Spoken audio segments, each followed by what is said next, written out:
The Monkey's Paw. 1. Without, the night was cold and wet, but in the small parlor of Laburnum Villa the blinds were drawn and the fire burned brightly. Father and son were at chess. The former, who possessed ideas about the game involving radical changes, putting his king into such sharp and unnecessary perils that it even provoked comment from the white-haired old lady knitting placidly by the fire. "Hark at the wind," said Mr. White, who, having seen a fatal mistake after it was too late, was amiably desirous of preventing his son from seeing it.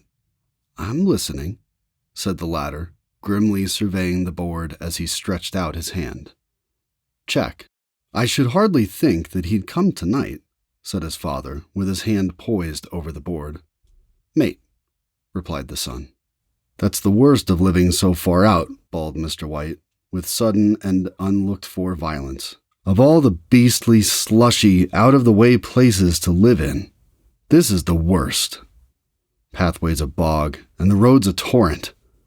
I don't know what people are thinking about. I suppose, because only 2 houses in the road are let, they think it doesn't matter." "Never mind, dear," said his wife soothingly. "Perhaps you'll win the next one." Mr. White looked up sharply, just in time to intercept a knowing glance between mother and son. The words died away on his lips, and he hid a guilty grin in his thin gray beard.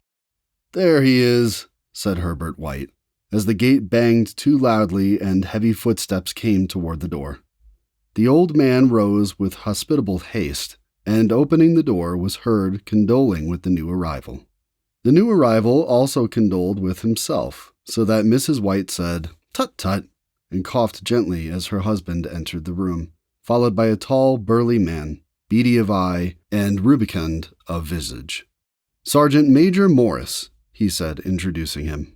The sergeant major shook hands, and taking the proffered seat by the fire, watched contentedly while his host got out the whiskey and tumblers and stood a small copper kettle on the fire. At the 3rd glass, his eyes got brighter, and he began to talk, the little family circle regarding with eager interest this visitor from distant parts as he squared his broad shoulders in the chair and spoke of wild scenes and doughty deeds, of wars and plagues and strange peoples. 21 years of it," said Mr. White, nodding at his wife and son. "When he went away, he was a slip of a youth in the warehouse. Now look at him." "You don't look to have taken much harm," said Mrs. White politely. "I'd like to go to India myself," said the old man, "just to look round a bit, you know." "Better where you are," said the sergeant major, shaking his head. He put down the empty glass and, sighing softly, shook it again. "I should like to see those old temples and fakirs and jugglers," said the old man.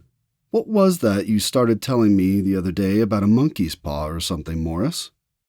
"Nothing," said the soldier hastily. "Leastways, nothing worth hearing." "Monkey's paw?" said Mrs. White curiously. "Well, it's just a bit of what you might call magic, perhaps," said the sergeant major offhandedly.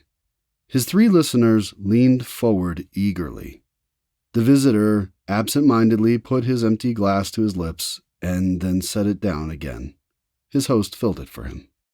"To look at," said the sergeant major, fumbling in his pocket, "it's just an ordinary little paw, dried to a mummy." He took something out of his pocket and proffered it. Mrs. White drew back with a grimace, but her son, taking it, examined it curiously. "And what is there special about it?" inquired Mr. White, as he took it from his son, and having examined it, placed it upon the table. "It had a spell put on it by an old fakir," said the sergeant major, "a very holy man. He wanted to show that fate ruled people's lives, and that those who interfered with it did so to their sorrow. He put a spell on it, so that 3 separate men could each have 3 wishes from it. His manner was so impressive that his hearers were conscious that their light laughter jarred somewhat.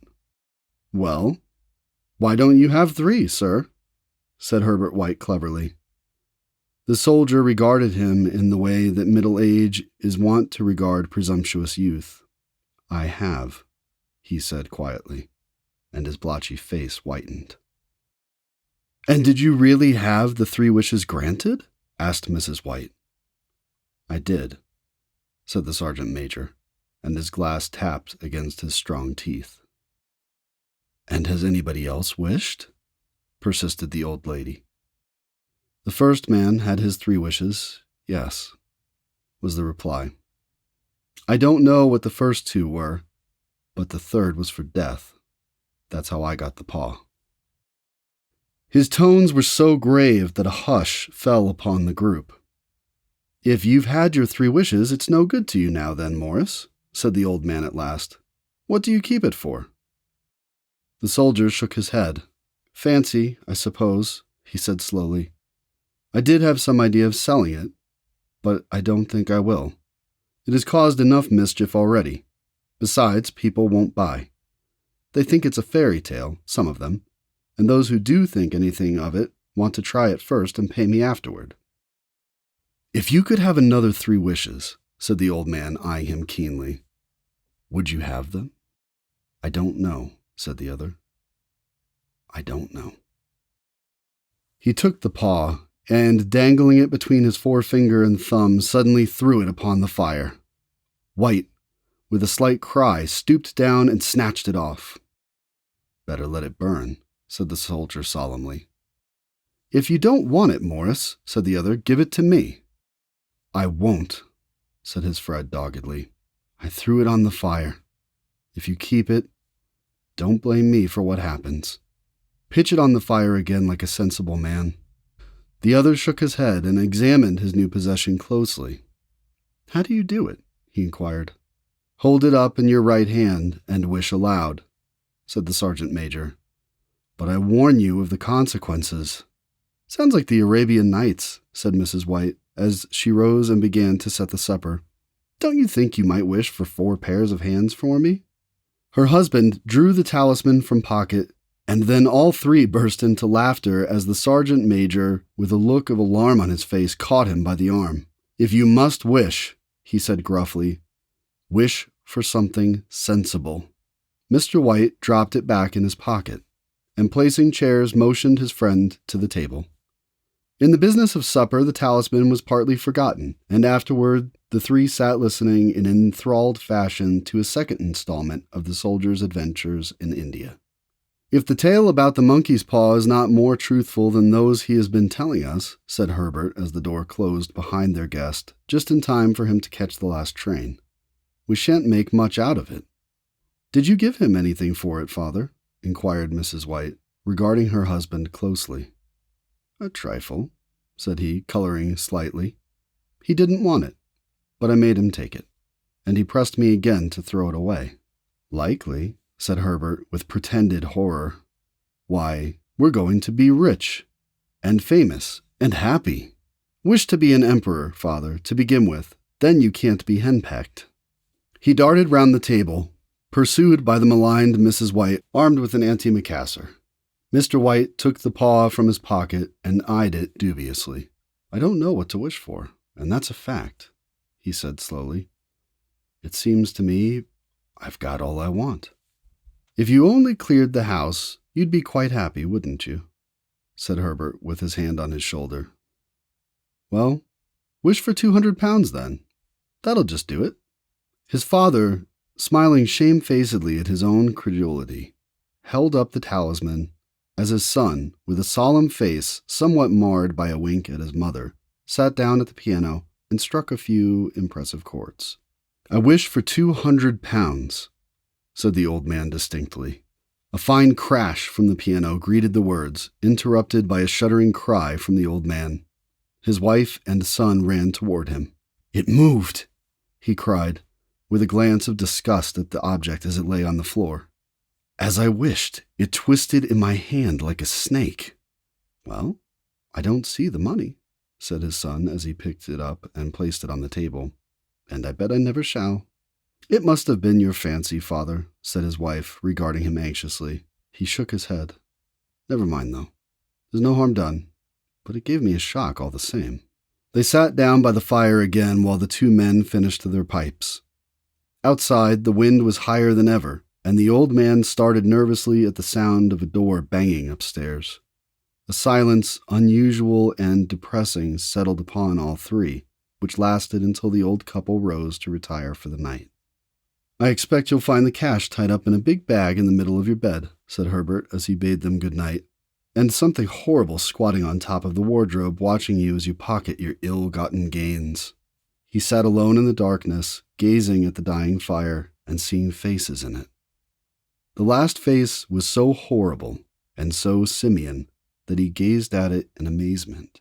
It got so vivid that, with a little uneasy laugh, he felt on the table for a glass containing a little water to throw over it.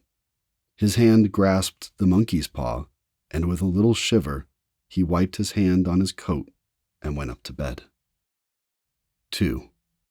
In the brightness of the wintry sun next morning, as it streamed over the breakfast table, he laughed at his fears. There was an air of prosaic wholesomeness about the room which it had lacked on the previous night, and the dirty, shriveled little paw was pitched on the sideboard with a carelessness which betokened no great belief in its virtues. "I suppose all soldiers are the same," said Mrs. White. "The idea of our listening to such nonsense! How could wishes be granted in these days? And if they could, how could 200 pounds hurt you, father?" "Might drop on his head from the sky," said the frivolous Herbert. "Morris said the things happened so naturally," said his father, "that you might, if you so wished, attribute it to coincidence." "Well, don't break into the money before I come back," said Herbert as he rose from the table. "I'm afraid it'll turn you into a mean, avaricious man, and we shall have to disown you." His mother laughed, and following him to the door, watched him down the road, and returning to the breakfast table, was very happy at the expense of her husband's credulity. All of which did not prevent her from scurrying to the door at the postman's knock, nor prevent her from referring somewhat shortly to retired sergeant majors of bibulous habits when she found that the post brought a tailor's bill. "Herbert will have some more of his funny remarks, I expect, when he comes home," she said as they sat at dinner. "I dare say," said Mr. White, pouring himself out some beer, "but for all that, the thing moved in my hand. That I'll swear to." "You thought it did," said the old lady soothingly. "I say it did," replied the other. "There was no thought about it. I had just— What's the matter?" His wife made no reply. She was watching the mysterious movements of a man outside, who, peering in an undecided fashion at the house, appeared to be trying to make up his mind to enter. In mental connection with the 200 pounds, she noticed that the stranger was well dressed and wore a silk hat of glossy newness. 3 times he paused at the gate and then walked on again. The 4th time he stood with his hand upon it, and then with a sudden resolution flung it open and walked up the path.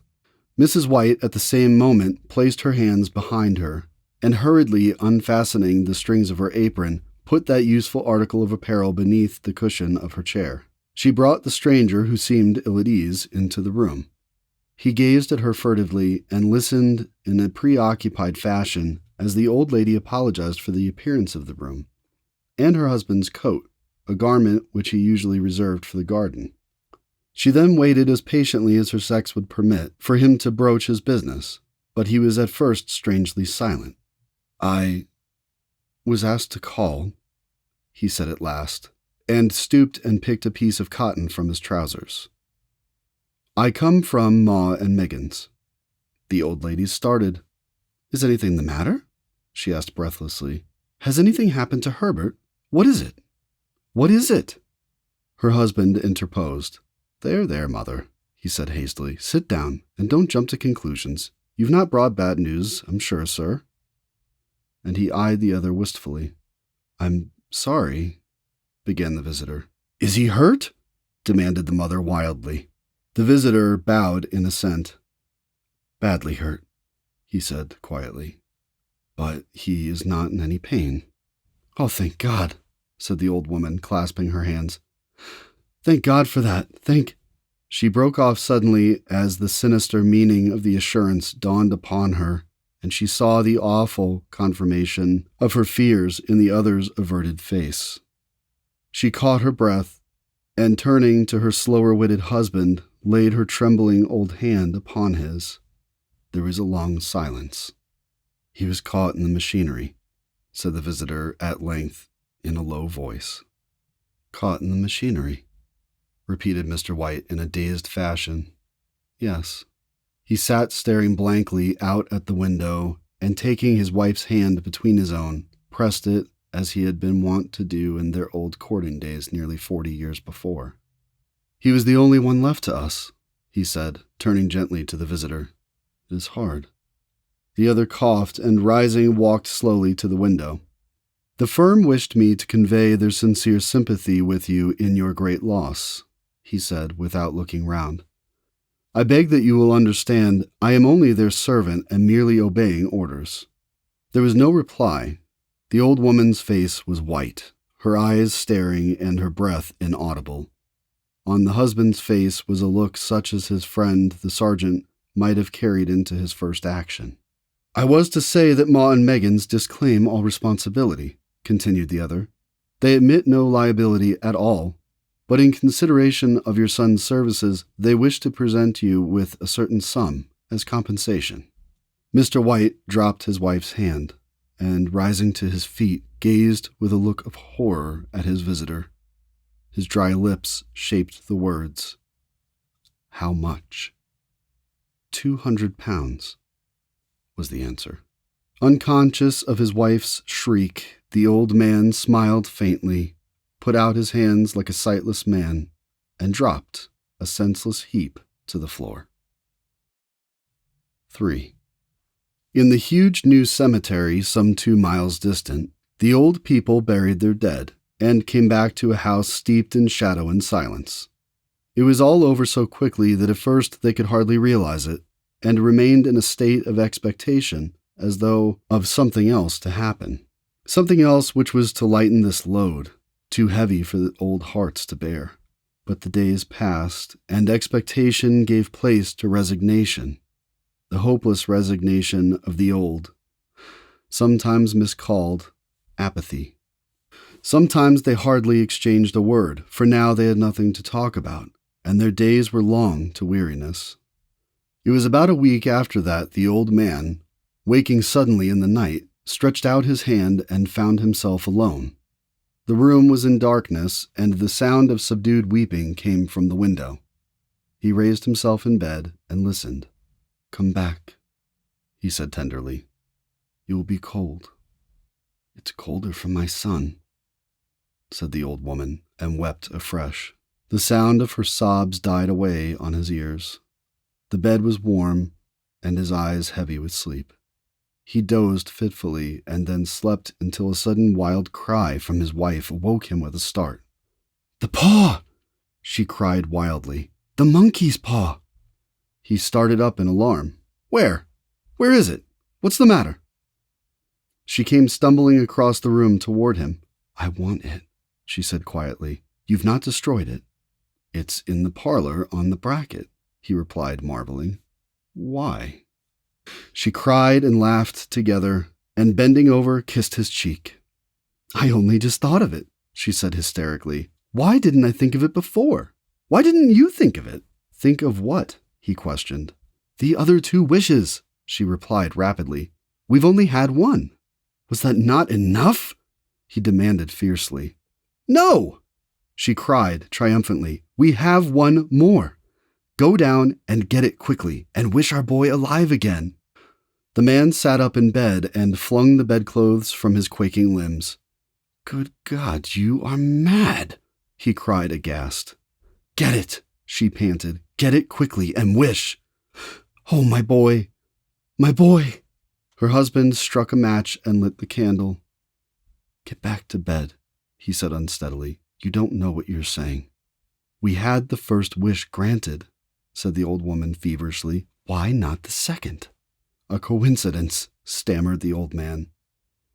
"Go and get it and wish," cried his wife, quivering with excitement. The old man turned and regarded her, and his voice shook. "He has been dead 10 days. And besides, I would not tell you else, but I could only recognize him by his clothing. If he was too terrible for you to see then, how now?" "Bring him back," cried the old woman, and dragged him toward the door. Do you think I fear the child I have nursed?" He went down in the darkness and felt his way to the parlor, and then to the mantelpiece. The talisman was in its place, and a horrible fear that the unspoken wish might bring his mutilated son before him ere he could escape from the room seized upon him, and he caught his breath as he found that he had lost the direction of the door. His brow cold with sweat, he felt his way round the table and groped along the wall until he found himself in the small passage with the unwholesome thing in his hand. Even his wife's face seemed changed as he entered the room. It was white and expectant, and to his fears seemed to have an unnatural look upon it. He was afraid of her. "Wish!" she cried in a strong voice. "It is foolish and wicked," he faltered. "Wish!" repeated his wife. He raised his hand. "I wish my son alive again." The talisman fell to the floor, and he regarded it fearfully. Then he sank, trembling, into a chair as the old woman, with burning eyes, walked to the window and raised the blind. He sat until he was chilled with the cold, glancing occasionally at the figure of the old woman peering through the window. The candle end, which had burned below the rim of the china candlestick, was throwing pulsating shadows on the ceiling and walls, until, with a flicker larger than the rest, it expired. The old man, with an unspeakable sense of relief at the failure of the talisman, crept back to his bed, and a minute or two afterward the old woman came silently and apathetically beside him. Neither spoke, but lay silently listening to the ticking of the clock. A stair creaked, and a squeaky mouse scurried noisily through the wall. The darkness was oppressive, and after lying for some time screwing up his courage, he took the box of matches, and striking one, went downstairs for a candle. At the foot of the stairs the match went out, and he paused to strike another, and at the same moment a knock, so quiet and stealthy as to be scarcely audible, sounded on the front door. The matches fell from his hand and spilled in the passage. He stood motionless, his breath suspended, until the knock was repeated. Then he turned and fled swiftly back to his room and closed the door behind him. A third knock sounded through the house. "What's that?" cried the old woman, starting up. "A rat," said the old man in shaking tones. "A rat. It passed me on the stairs." His wife sat up in bed, listening. A loud knock resounded through the house. "It's Herbert!" she screamed. "It's Herbert!" She ran to the door, but her husband was before her, and catching her by the arm, held her tightly. "What are you going to do?" he whispered hoarsely. "It's my boy! It's Herbert!" she cried, struggling mechanically. "I forgot it was 2 miles away. What are you holding me for? Let go. I must open the door." "For God's sake, don't let it in," cried the old man, trembling. "You're afraid of your own son," she cried, struggling. "Let me go. I'm coming, Herbert. I'm coming." There was another knock, and another. The old woman, with a sudden wrench, broke free and ran from the room. Her husband followed to the landing and called after her, appealingly, as she hurried downstairs. He heard the chain rattle back and the bottom bolt drawn slowly and stiffly from the socket. Then the old woman's voice, strained and panting. "The bolt!" she cried loudly. "Come down, I can't reach it." But her husband was on his hands and knees, groping wildly on the floor in search of the paw. If he could only find it before the thing outside got in. A perfect fusillade of knocks reverberated through the house, and he heard the scraping of a chair as his wife put it down in the passage against the door. He heard the creaking of the bolt as it came slowly back, and at the same moment he found the monkey's paw, and frantically breathed his third and last wish. The knocking ceased suddenly, although the echoes of it were still in the house. He heard the chair drawn back, and the door opened. A cold wind rushed up the staircase, and a long, loud wail of disappointment and misery from his wife gave him courage to run down to her side, and then to the gate beyond. The street lamp, flickering opposite, shone on a quiet, and deserted road.